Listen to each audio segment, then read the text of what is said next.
அன்பு நண்பர்கள் அனைவருக்கும் கர்ண ஜெயச்சந்தரின் இனிய காலை வணக்கம். எழும்போதும் வேலும் மயிலும் என்பேன், எழுந்தே தொழும்போதும் வேலும் மயிலும் என்பேன், தொழுதே உருகி அழும்போதும் வேலும் மயிலும் என்பேன், அடியேன் உடலும் விழும்போதும் வேலும் மயிலும் என்பேன். திருச்செந்தூர் வேலவனே, திருச்செந்தூர் செந்தூர் முருகன் அருள் கிடைத்திட ஆண்டவனை பிரார்த்திக்கிறேன். நேற்று ஒரு வீடு வாஸ்து பார்க்க போயிருந்தேன். நான் என்ன சொல்கிறேன் அவர்கிட்ட, சார் உங்கள் பையன் ஏதாவது பொண்ணை லவ் பண்ணுறாரா அப்படின்னு கேட்டேன். எப்படிங்க அப்படின்னு கேட்டார். சொல்லுங்க அப்படின்னு. ஆமாம் அப்படின்னு சொல்லிட்டார். சரிங்க சார், ஏதாவது கோர்ட்டு கேஸ் ஏதாவது இருக்கா உங்கள் பேரில், கேஸ் ஏதாவது இப்போ போயிட்டுருக்கா அப்படின்னு கேட்டேன். இது எப்படி உங்களுக்கு தெரியும்? சொல்லுங்கள் சார். ஆமாம். புரிஞ்சுதா? இது தாங்க வாஸ்து.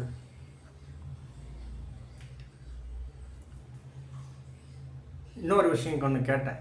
அவர் இல்லை அப்படின்னு அப்போது சொல்லிட்டாரு.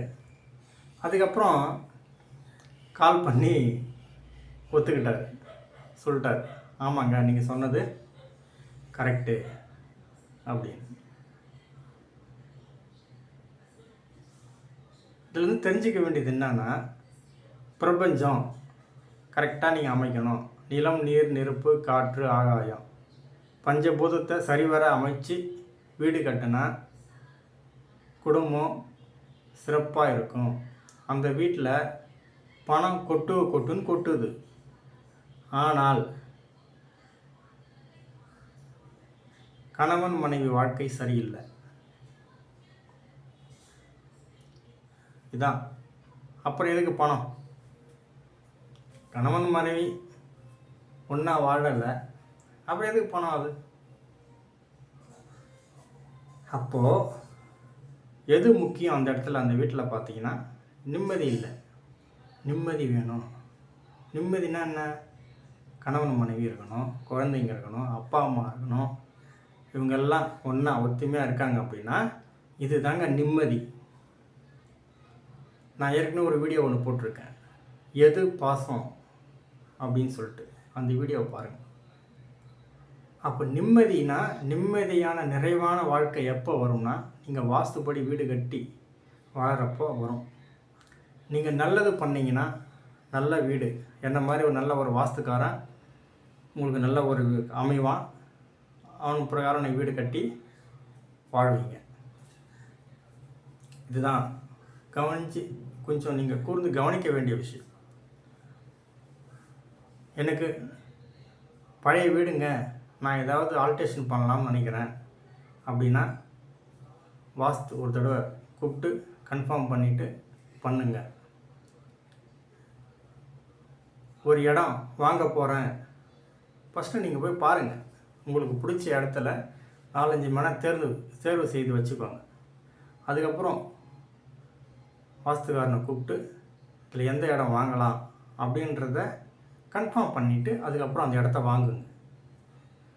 ஒரு வீடு கட்ட போகிறீங்க, டிராயிங் போகிறதுக்கு முன்னாடி, இன்ஜினியர்கிட்ட போகிறதுக்கு முன்னாடி ஒரு வாஸ்துக்காரர்கிட்ட போய்ட்டு அப்பாயின்மெண்ட் எடுத்து இந்த இடத்துல வீடு கட்டலாமா அப்படின்னு சொல்லிட்டு வீட்டுக்கு உண்டான பிளான் டிராயிங் அவர்கிட்ட போட்டு வாங்கிக்கோங்க. அந்த டிராயிங் பிரகாரம் வீட்டை கட்டுங்க, சிறப்பாக இருப்பீங்க. அந்த வீட்டில் 3 தலைமுறை வாழும். நீங்கள் கரெக்டாக அந்த பஞ்சபூதத்தை சரிவர அமைச்சு வீடு கட்டிட்டீங்கன்னா 3 தலைமுறை நிம்மதியான நிறைவான வாழ்க்கை வாழ்வாங்க. அதுதான் வாழ்க்கை. தான் பொண்ணு வாடா வெட்டியாக வீட்டில் இருக்கும். நீ வீட்டில் நிம்மதியாக, நீ பெரிய கோட்டீஸ்வரன் தான், நிம்மதியாக பத்துன்னு உறங்க முடியுமா? தூக்கம் வருமா? அந்த தாய் தகப்பனோட மனநிலையை யோசிச்சுப்பார். அப்படி ஒரு நீங்கள் தாய் தகப்பனாக இருந்தீங்கன்னா நிச்சயமாக உங்களுக்கு நான் சொல்கிற வலி வேதனை உங்களுக்கு புரியும். உங்கள் வீட்டில் அப்படி ஒரு குழந்தை இருக்கணும். அந்த வழி நான் நிறைய பேர் வீட்டில் நான் பார்த்துருக்கேன். உடச்சி தான் ஆகணும். வீட்டை சரி வர செஞ்சு தான் ஆகணும். ஒரு வாஸ்துக்காரனை கூப்பிட்டு அவங்களுடைய கர்மாவை அவங்ககிட்ட ஒப்படைச்சிருங்க. உங்கள் பொண்ணு வாழ்க்கை சிறப்பாக இருக்கும். உங்கள் பையனோட வாழ்க்கை சிறப்பாக இருக்கும். அவன் நல்ல வாஸ்துக்காரனா அப்படின்றத பார்த்து செய்யணும். நான் அந்த ஆண்டாள் பொதுவாக நான் சொல்கிறேன். எனக்கு என்னுடைய வாஸ்துவை உருவாக்கின ஆண்டாள் பி சொக்கலுக்கு மிகப்பெரிய ஜாம்பவம். எனக்கு கற்றுக் கொடுத்த கைலை கே கோவிந்த் மற்றும் மனோகர் இருவரும் மிகப்பெரிய ஜாம்பவான்கள். நிச்சயமாக கர்ண ஜெயச்சந்தர் எனும் நான் அந்த ஆண்டாள் பொதுவாக நான் சொல்கிறேன். எங்கள் செல்லியம்மன் பொதுவாக நான் சொல்கிறேன். என் உயிருக்கும் மேலே என் சக்திக்கும் மேலே கொடுத்து தான் அந்த உங்கள் வீட்டை சரி செய்யறதுக்கு உண்டான வேலையை எடுப்போம், ஆலோசனை சொல்லுவோம். அதை நீங்கள் செயல்படுத்துகிறப்போ எனக்கெல்லாம் ரொம்ப வருத்தம். ஒரு வீட்டுக்கு போயிட்டு நான் சொல்கிறேன், இங்கே படிக்கட்டு இப்படி அமைக்கக்கூடாது, படிக்கட்டு இல்லைன்னா பரவாயில்ல, கிராமம் தானே, ஏணி போட்டுக்கிட்டு மேலே ஏறிக்கலாம், வேண்டாம் அப்படின்றான். படிக்கட்டி அமைச்சு அவர் வீடு கட்டுறார். படிக்கட்டுக்கு கீழே பாத்ரூம் வைக்கிறார். படிக்கட்டுக்கு கீழே அப்படியே அந்த செப்டி டேங்கே அங்கே தான் வருது. ஓகே, செப்டி டேங்க் அந்த படிக்கட்டு கரெக்டாக கீழே வரலாம், தப்பு கிடையாது. படிக்கட்டு கீழே வரலாம், அதான் மேற்கில் வரலாம், வடக்கில் வரலாம் செப்டி டேங்க்கு. ஆனால் அவர் அந்த படிக்கட்டை பண்ணால் எக்ஸ்டெண்ட் பண்ணி கொண்டு வர, கேண்டிலிவரில் போடல. அவர் அது செய்யாமல் இருந்திருக்கலாம். நான் சொல்லி சரி தலையாட்டிட்டு அதுக்கப்புறம் அவர் எந்த ஜோசிக்காரனை போய் பார்த்தாரு தெரில, எந்த வாஸ்துக்காரனை பார்த்தாரு தெரில, எந்த டிராயிங் போட்டு ஊற்றின பார்த்தாரு தெரில, கட்டுறாரு. ஒரு தம்பி என்கிட்ட டிராயிங் போட்டுட்டு போனாப்புல வீடு கட்டணும் அப்படின்னு சொல்லிட்டு. நான் பெருசாலாம் ஃபீஸ் வாங்கலை, அவர்கிட்ட கம்மியாக தான் வாங்கினேன். நான் அதுக்கப்புறம் அவங்க மேஸ்திரி எனக்கு கால் பண்ணுறாரு, இது இப்படி பண்ணிக்கலாமா அப்படி பண்ணக்கூடாதுங்க, தவறாக போயிடும், இப்படி தாங்க கட்டணும் அப்படின்னு நான் சொல்கிறேன். அதுக்கப்புறம் என்ன நடந்தது தெரிலங்க. நம்ம வாங்க வேறு ஒருத்தர் போய் பார்க்கலாம் அப்படின்ட்டு வேறு ஒருத்தர் போய் பார்க்குறாங்க. அதுக்கப்புறம் அவங்க ஏதோ சொல்கிறாங்க. அந்த சொன்ன பிளான் பிரகாரம் இப்போ அந்த வீடு கட்டுறாங்க, கட்டி முடிச்சிட்டாங்க. நான் என்ன, நீங்கள் ஒரு தடவை என்கிட்ட பிளான் போகிறதுக்கு முன்னாடி நான் தான் உங்களுக்கு சொல்கிறேன்ல, எக்ஸாம்பிள் சொல்கிறேன். நீங்கள் போய் வீடு போய் டிராயிங் போட்டு எடுத்துகிட்டு வந்தீங்கல்ல, அவர்கிட்ட இது இன்னும் எத்தனை பேர் டிராயிங் போட்டு எடுத்துகிட்டு போயிருப்பாங்க. அவங்க வீட்டிலோட வாழ்க்கையில் தரத்தை போய் கொஞ்சம் ஆய்ந்து கூர்ந்து கவனித்து பாருங்கள்.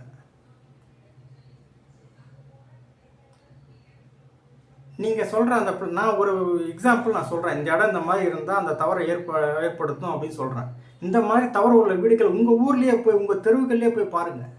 அந்த வீட்டில் எப்படி இருக்காங்க, அந்த வீட்டோட வாழ்க்கை தரம் எப்படி இருக்குது, அந்த வீட்டோட இருக்கிற பிள்ளைகள்லாம் எப்படி இருக்காங்க, குழந்தைகள் எப்படி இருக்காங்க, அப்பா அம்மா எப்படி இருக்காங்க, கணவன் மனைவி எப்படி இருக்காங்க, போய் ஆராய்ச்சி பண்ணுங்கள்.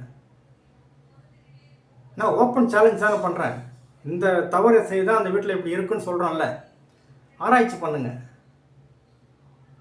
அதுக்கப்புறம் அவர் அந்த பிளான் நம்ம சொல்கிறது கரெக்டாக இல்லையான்னு நீங்கள் முடிவு பண்ணுங்கள். எவரோ ஒருத்தர் நீங்கள் நினைக்கிறத நான் சொல்லணும்னு நீங்கள் எதிர்பார்க்காதீங்க. நீங்கள் நினைக்கிறத நான் சொல்ல மாட்டேன். அது என்னவோ அதுதான் நான் சொல்ல முடியும். உங்களுக்கு ஃபேவராக சொல்கிறாங்க அதுதான் கரெக்டு அப்படின்னு நீங்கள் நினச்சிங்கன்னா நீங்கள் அங்கே தான் முட்டாள், அடி முட்டாள். நீங்கள் கிடைச்ச வாய்ப்பை உதறி தள்ளிட்டு போகிறீங்க. உங்களுடைய கர்மா உடலை நான் என்ன பண்ண முடியும்?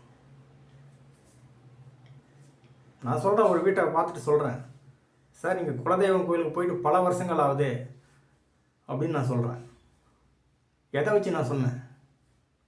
அவர் ஆச்சரியப்பட்டு போயிட்டார். ஆமாங்க, நான்லாம் 20 வருஷத்துக்கு மேலே ஆகுது குலதெய்வம் கோயிலுக்கு போனதே இல்லை.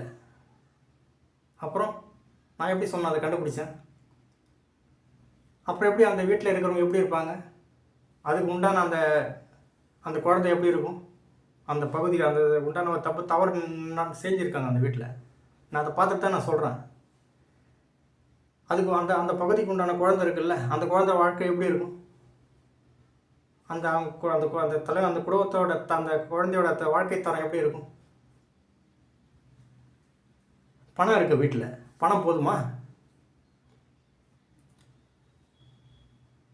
அப்போ என்ன வேணும்? நிம்மதி இல்லை.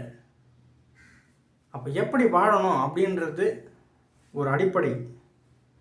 நம்முடைய முன்னோர்கள் நம்ம கற்றுக்கிட்டு போனது தான் நமக்கு பாடம். தயவுசெய்து சொல்கிறேன், ஒரு தடவைக்கு 4 தடவை ஒரு வீடு கட்டுறீங்க அப்படின்னா ஒரு தடவைக்கு 4 தடவை யோசனை செய்து பாருங்கள். இந்த சொல்கிற அமைப்பில் அந்த வீடு இருக்கா? இவங்க சொல்லிட்டு போகிற அந்த பிளானில் அந்த வீடு இருக்கா? அவங்க எப்படி இருக்காங்க, வாழ்ந்துருக்காங்க, அவங்களுடைய வாழ்க்கை தரம் என்ன அப்படின்னு அனலைஸ் பண்ணி பாருங்கள். இல்லை உங்களுக்கு தெரியாதா, சரணாகதி அடைந்துருங்க. நல்ல ஒரு இப்போ யூடியூப் நீங்கள் பார்க்குறீங்கன்னா என்னுடைய யூடியூப் சேனல் நீங்கள் பார்த்துக்க மாட்டீங்க. ஆனால் நீங்கள் ஃபோனு கிட்டத்தட்ட 2-3 வருஷமாக 10 வருஷமாக நீங்கள் யூஸ் பண்ணுறீங்கன்னு வச்சுக்கோங்க. இந்த 10 வருஷமாக 5 வருஷமாக டெய்லி நீங்கள் ஃபோன் பார்த்துட்டே தானே இருக்கீங்க, தள்ளிட்டு தானே இருக்கீங்க. வீடியோ நீங்கள் பார்க்கலையே, இன்றைக்கி ஏன் இந்த வீடியோ நீங்கள் பார்க்குறீங்க? எதுக்கு இந்த வீடியோ எடுத்துன்னு வந்து உங்கள் ஃபோனில் இன்றைக்கி ப்ளே பண்ண வைக்கிறாரு? அப்படியே ஆட்டோமேட்டிக்காக இன்றைக்கி ஏன் வந்து இன்றைக்கி எப்படி வந்தது? அப்போ இந்த வீடியோ நீங்கள் பார்க்குறீங்கன்னா அதுதான் கடவுள் உங்களுக்கு கொடுக்குற அறிகுறி. நீங்கள் யாருன்னு எனக்கு தெரியாது. இன்றைக்கி நான் இந்த தகவலை உங்களுக்கு நான் சொல்கிறேன், அதை நீங்கள் கேட்கணுன்றது அவன் போட்ட விதி. அவன் எழுதின எழுத்து ஒரு அணுவும் அவன் தீர்மானம் செய்யாமல் நடக்காது. அப்போ இன்றைக்கி இந்த வீடியோவை நீங்கள் பார்க்குறீங்க அப்படின்னா அதுதான் உங்களுக்கு கொடுக்குற அறிகுறி. அப்போ நீங்கள் அதை பயன்படுத்திக்கணும். இதில் நல்லவன் யார், கெட்டவன் யார்? கண்டிப்பாக உங்களுக்கு கெட்டவனோட வீடியோவும் வரும் இல்லையா? அப்போ நீங்கள் கூர்ந்து கவனிக்கணும். 4-5 வீடியோ பார்க்கணும், நிறைய வீடியோ பார்க்கணும். யார் சொல்கிறது கரெக்டாக இருக்குது, இவங்க கரெக்டாக பண்ணுறாங்களா? ஒரு தடவை அவங்களை வீட்டில் கூப்பிட்டு உட்கார வச்சு அனலைஸ் பண்ணுங்கள். வாஸ்து பற்றி உங்கள் வீட்டை பற்றி அவர் சொல்கிறப்ப எல்லாம் கரெக்டாக இருக்கா? எது கரெக்டு, உண்மை? 20 லட்சம் 30 லட்சம் 50 லட்சம் செலவு பண்ணி 1 கோடி ரூபா செலவு பண்ணி வீடு கட்டுறீங்க. 15,000 20,000 10,000 ஒன்றும் நஷ்டம் வந்துடாது. ஒரு தடவை கூப்பிட்டு கன்சல்ட் பண்ணி, ஏன்னா 3 தலைமுறை வாழப்போகுது. அதில் 3 தலைமுறையுடைய லைஃப் வாழ்க்கை இருக்குது. அதில் ஒரு தடவை கன்சல்ட் பண்ணிவிட்டு வீட்டை கட்டுங்க. வீட்டு டிராயிங் வேணும் அப்படின்னா 8248581550 இந்த நம்பருக்கு கால் பண்ணுங்கள். உங்களுக்கு வந்து அப்பாயின்மெண்ட் எடுத்து உங்கள் வீட்டை வந்து பார்த்து சரி செய்து கொடுக்குறேன். நிச்சயமாக நல்ல ஒரு பிளான் வீட்டுக்கு வரைஞ்சி கொடுக்குறேன். இல்லை எனக்கு வாஸ்துப்படி இடம் வேணும், இடம் வாங்கி கொடுக்குறேன். விவசாய இடம் வேணும், வாங்கி கொடுக்குறேன்.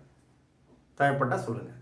அக்ரிகல்ச்சர் லேண்ட் இருக்குது, அதில் எந்த இடம் வாங்கலாம், எது உங்களுக்கு சூட்டாக ஆகும் அப்படின்றத செலக்ட் பண்ணி கொடுக்குறேன். இல்லை என் குடும்பத்தில் பாகப்பிரிவினை பண்ணணும், அண்ணன் தம்பிங்க இருக்காங்க, வந்து பண்ணி கொடுக்குறேன். இது வந்தாலும் ஒரு தடவை கன்சல்ட் பண்ணுங்கள். நீங்கள் ஃபோனில் கேட்குறதுக்கெல்லாம் ஒரு ஃபீஸும் கிடையாது. நீங்கள் ஏதாவது சந்தேகம்னா நீங்கள் கால் பண்ணி கேட்டுக்கலாம். உங்களுக்கு இந்த தகவல் சொல்கிறதுக்கு எனக்கு வாய்ப்பளித்த பிரபஞ்சத்துக்கு மனமார்ந்த நன்றி.